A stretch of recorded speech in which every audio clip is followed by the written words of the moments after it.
आज मैं आपको एक ऐसी कहानी सुनाऊंगा जिसने हमारे देश का नक्शा ही बदल दिया। एक ऐसा दिन जब एक राजा ने बस एक ऐलान किया और भारत की राजधानी हमेशा के लिए बदल गई।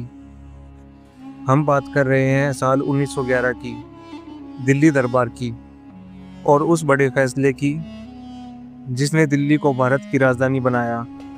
जरा सोचिए, उस समय पूरे देश पर अंग्रेजों का राज था और उनकी राजधानी थी कलकत्ता।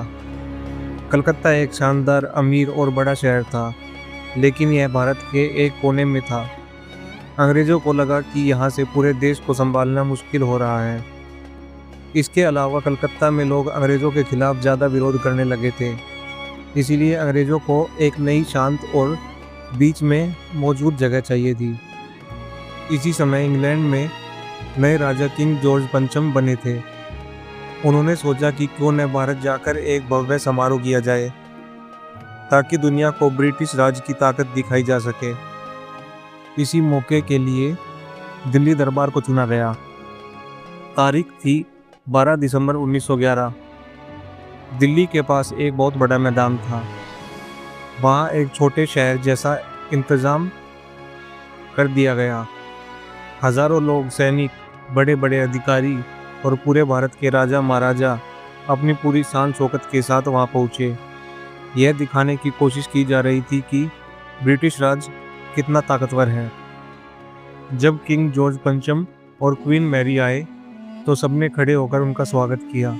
इसके बाद किंग जॉर्ज पंचम ने 3 बड़े ऐलान किए।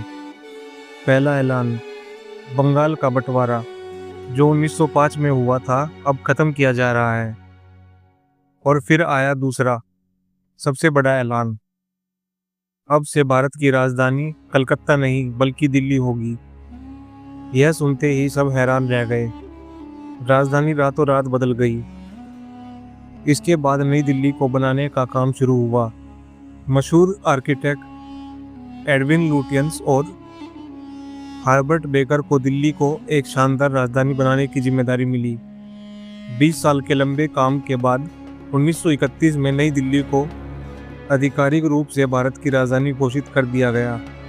अंग्रेजों ने दिल्ली को इसलिए चुना क्योंकि यह सदियों से भारत की सत्ता का केंद्र रही थी। मुगल हो या पुराने राजवंश, सबने यहीं से राज किया। तो दोस्तों, 1911 का दिल्ली दरबार सिर्फ एक शाही समारोह नहीं था, बल्कि वह पहल था जिसने हमारी राजधानी को बदल दिया और देश की राजनीति को एक नया रास्ता दिया। आज जो आप दिल्ली को देखते हैं वह इसी ऐतिहासिक फैसले का नतीजा है। कैसी लगी आपको यह कहानी? कमेंट में ज़रूर बताइए। वीडियो को लाइक करिए और शेयर करिए और चैनल को सब्सक्राइब करना ना भूलें।